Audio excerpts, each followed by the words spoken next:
Hello students, কেমন আছো তোমরা? উইথ এস ম্যাম চ্যানেলে তোমাদের স্বাগত জানাই। পশ্চিমবঙ্গ প্রাথমিক শিক্ষা পর্ষদ দ্বারা অনুমোদিত ক্লাস 5-এর বাংলা পাঠ্য বই হলো পাতাবাহার। আজ তোমাদের সেই বইয়ের প্রথম পাঠের অন্তর্গত মহাশ্বেতা দেবী রচিত এতোয়া মুন্ডার কাহিনী গল্পের সমস্ত প্রশ্নের উত্তরগুলো করিয়ে দেওয়া হলো। এখনও যারা উইথ এস ম্যাম চ্যানেলটি সাবস্ক্রাইব করোনি তারা চটপট করো এবং সাথে সাথে লাইক, শেয়ার, কমেন্ট করতে ভুলবে না। চলো তবে শুরু করি।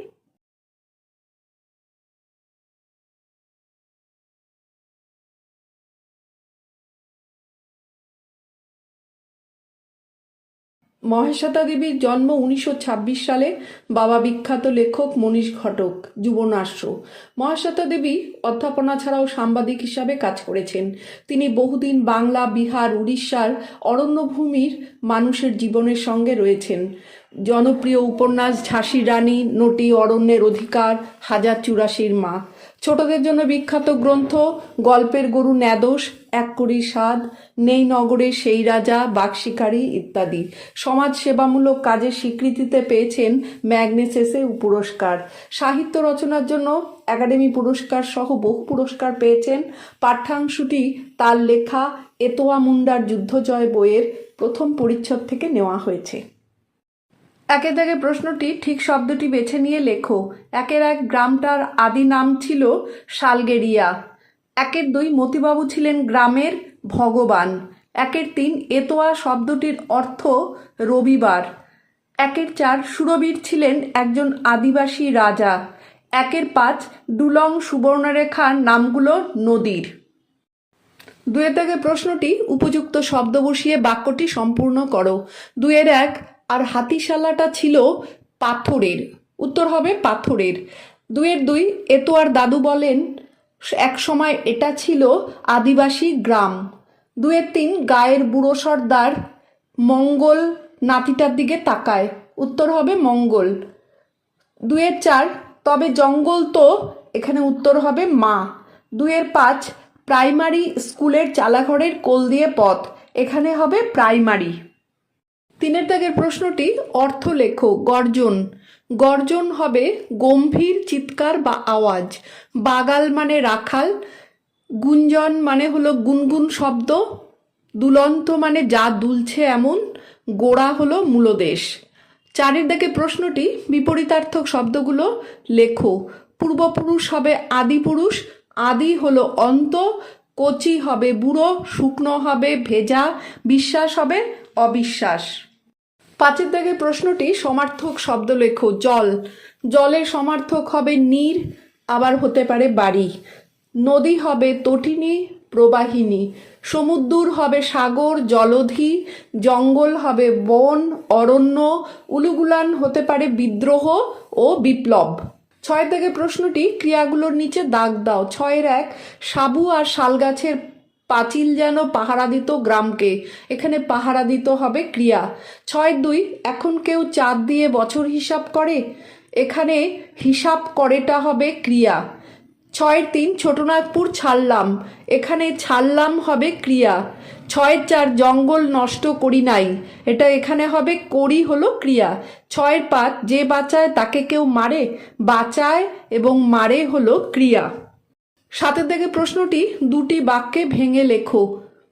7-এর 1 তো করে দেওয়াই আছে, আর 7-এর 2 থেকে উত্তরগুলো করে দেওয়া হলো। হাতিশালাটায় দেয়াল তুলে ওটা এখন ধান রাখবার গোলাঘর, এটাকে দুটো বাক্যে পরিণত করতে হবে। তো এখানে করে দেওয়া হয়েছে, দেখো হাতিশালাটায় দেয়াল তুলে দেওয়া হলো, এখন ওটা ধান রাখবার গোলাঘর। 7-এর 3 আমাদের কালে সেই জঙ্গল দিয়ে 4 মাইল যাও তবে পাঠশালা। এটার ক্ষেত্রে আমাদের কালে জঙ্গল দিয়ে 4 মাইল হেঁটে যেতে হতো, তারপর পাঠশালা পাওয়া যেত। 7-এর 4 এখন ও লাফায় আর নদীর জল, কাশবন, বুনোফুল, আকাশ সকলকে ডেকে বলে সে কি ভীষণ যুদ্ধ, এখানে হবে এখন ও লাফায় আর নদীর জল, কাশবন, বুনোফুল, আকাশ সকলকে ডাকে, তারপর ভীষণ যুদ্ধের কথা বলে।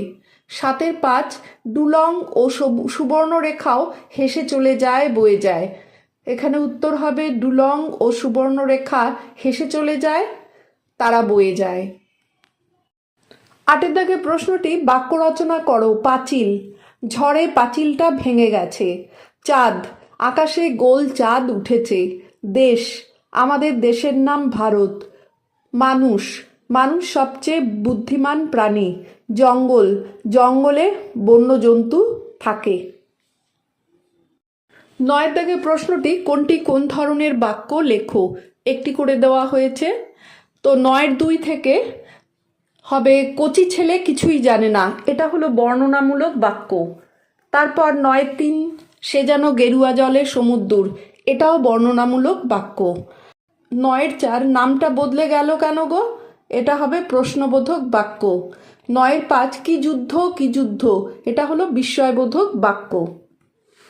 10 দাগে প্রশ্নটি কোনটি কোন শব্দ ঝুড়ি থেকে বেছে নিয়ে আলাদা করে লেখো। বিশেষ্য, বিশেষণ, সর্বনাম, অব্যয় ও ক্রিয়া। এখানে বিশেষণের মধ্যে পড়ছে সরু, মস্ত, বুড়ো, ভীষণ, ছোট্ট, ঝাঁকড়া, ধারালো। সর্বনামের মধ্যে পড়ছে আমাদের, তুই, সে। অব্যয়ের মধ্যে পড়ছে ও। ক্রিয়ার মধ্যে পড়ছে শিকার, লড়াই, চড়ায়, রাখে, ওঠে। 11 দাগের প্রশ্নটি নিম্নলিখিত প্রতিটি ক্ষেত্রে দুটি বাক্যকে জুড়ে একটি বাক্যই লেখো, একটি করে দেওয়া হয়েছে। তো 11-2 হবে এতোয়ারে ছেলে তুই বড্ড ভালো, এখানে হবে এতোয়া তুই বড্ড ভালো ছেলে রে। 11-3 তুই বড্ড বকিস এতোয়া, তোর বাপেরও এত কথা শুধু হওয়ার সাহস হতো না, এখানে হবে এতোয়া তুই বড্ড বকিস, তোর বাপেরও এত কথা শুধু হওয়ার সাহস হতো না। 11-4 বাবুরা এলো আমাদের সব নিয়ে নিল, এখানে উত্তর লিখবে বাবুরা এসে আমাদের সব নিয়ে নিল। 11-5 আদিবাসী আসছে মানুষ বাড়ছে, উত্তর হবে আদিবাসী আসছে আর মানুষ বাড়ছে। 12 দাগে প্রশ্নটি এলোমেলো বর্ণগুলোকে সাজিয়ে অর্থপূর্ণ শব্দ তৈরি করো। তো আমি পরপর করে দিয়েছি, আদিবাসী, সুবর্ণরেখা, দরঙ্গারা, পোড়ামাটি, আদিপুরুষ। 13 দাগে প্রশ্নটি এলোমেলো শব্দগুলো সাজিয়ে অর্থপূর্ণ বাক্যে তৈরি করো। 13-1 ওর কাজ ছাগল গরু চড়ানো। 13-2 তখন তারা তীর ছোড়ে সনসন। 13-3 হাজার হাজার চাঁদ আগে। 13-4 আর হাতিশালাটা ছিল পাথরের। 13-5 গ্রামে তো প্রতি সপ্তাহে হাট বসে। 14-1 লেখালেখি ছাড়াও আর কি কি কাজ মহাশ্বেতা দেবী করেছেন। লেখালেখি ছাড়াও মহাশ্বেতা দেবী অধ্যাপনা ও সাংবাদিক হিসাবে কাজ করেছেন। 14-2 আদিবাসী জীবন নিয়ে লেখা তার একটি বইয়ের নাম লেখো। আদিবাসী জীবন নিয়ে লেখা একটি বইয়ের নাম হলো অরণ্যের অধিকার। 14-3 ছোটদের জন্য লেখা তার একটি বিখ্যাত বইয়ের নাম লেখো। ছোটদের জন্য লেখা তার একটি বিখ্যাত বই হলো এক কড়ির স্বাদ। 15 দাগে প্রশ্নটি নিচের প্রশ্নগুলো নিজের ভাষায় লেখো। 15-1 সেও এক ভীষণ যুদ্ধ, কোন যুদ্ধের কথা বলা হয়েছে। উত্তর হবে বিরসা মুন্ডা মুন্ডাদের নিয়ে সাহেবদের উৎখাত করবে বলে যুদ্ধ করেছিল, সেই যুদ্ধের কথা বলা হয়েছে। 15-2 গায়ের নাম হাতিঘর হলো কেন। উত্তর হবে বন কাটার পর বাবুরা ঢুকে পড়ে আদিবাসীদের অশিক্ষার সুযোগ নিয়ে সব কিছু কেড়ে নিল, তারপর গায়ের নাম দিল হাতিঘর। 15-3 ভজনভুক্তা এতোয়াকে কি বলতো। ভজনভুক্তা এতোয়াকে সুরবীর নামে এক আদিবাসী রাজার গল্প বলতো। 15-4 হাতিঘরে কেমনভাবে যাবে সংক্ষেপে লেখো। উত্তরে লিখবে হাতিঘরে যেতে হলে হাওড়া থেকে খড়গপুর গিয়ে বাসে করে গুপ্তমণি মন্দিরের সামনে নামতে হবে, এরপর দক্ষিণ পশ্চিমে হাঁটতে হবে 7-8 মাইল, তারপর ছোট্ট নদী পেরোতে হবে, তারপর দক্ষিণে রোহিণী গ্রাম ছাড়িয়ে দরঙ্গারা গ্রামে পৌঁছে গেলে এতোয়াদের গ্রাম হাতিঘর। 15-5 এতোয়া নামটি কেন হয়েছিল। উত্তর হবে এতোয়ার জন্ম হয়েছিল রবিবার, আদিবাসীদের যার ইচ্ছে জন্মবারের সঙ্গে মিলিয়ে নাম রাখে, তাই এতোয়ার নাম দিল ঠাকুরদা মঙ্গল মুন্ডা। 15-6 এতোয়ার রোজকার কাজের বর্ণনা দাও। এতোয়া মতিবাবুর গরু ছাগল চড়ায়, গরু চড়াতে চড়াতে শুকনো কাঠ ও টোকো আম কুড়িয়ে নেয়, মেটে আলু খুঁড়ে বের করে মাটি থেকে, মজা পুকুরের পাড় থেকে তোলে শাক, সুবর্ণরেখা নদীতে জাল পাতে। 15-7 এখন গ্রামে স্কুল তবু বক্তাকে আগে কি ছিল। উদ্ধৃতাংশের বক্তার লেখিকা মহাশ্বেতা দেবীর লেখা এতোয়া মুন্ডা কাহিনী গল্পে ভজনভুক্তা। আগে পাঠশালা অনেক দূরে ছিল, জঙ্গল দিয়ে 4 মাইল পথ গেলে তবে পাঠশালায় পৌঁছানো যেত। 16 থেকে প্রশ্নটি, বাদিকের শব্দের সঙ্গে মিল আছে এমন ডান দিকের শব্দ খোঁজো। হাতি হবে সুর, চাল হবে ধান, গ্রাম হবে পল্লী, চাঁদ হবে জ্যোৎস্না, পাতা হবে গাছ। 17 থেকে প্রশ্নটি, সংকেতটি অনুসরণ করে একটি গল্প বানাও। নদীর পাড়ে সূর্য অস্ত গেল, কোনো গ্রামে মাদল বাজছে, পরব এসে গেল, এখানে সব স্কুল ছুটি পড়ে গেছে, এবারে ছুটিতে আমরা বন্ধুরা মিলে। তা আমি এখানে একটা গল্প লিখে দিয়েছি, তোমরা চাইলে এটাও নিতে পারো, নয়তো নিজেরা বানিয়েও লিখতে পারো। নদীর পাড়ে সূর্য অস্ত যেতে যেতে চারপাশ রাঙিয়ে তুলেছে গোধূলির লাল আভায়। হালকা বাতাসে নদীর ঢেউগুলো যেন সোনালি আভায় ঝিলমিল করছে। দূর থেকে ভেসে আসছে মাদলের শব্দ।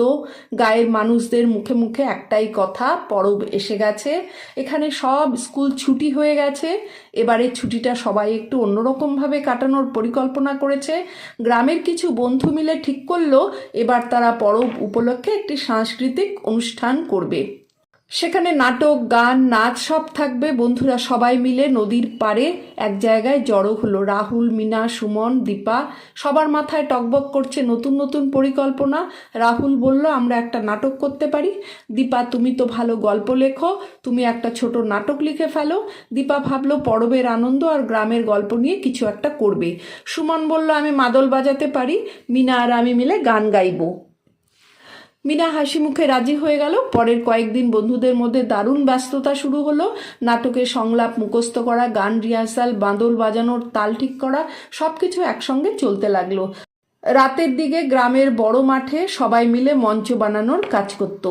বড়রা সাহায্য করতে এগিয়ে এলেন। অবশেষে সেই বড়দিন এলো। সন্ধ্যা নেমে আসতেই মাঠে জ্বলে উঠল মাটির প্রদীপ।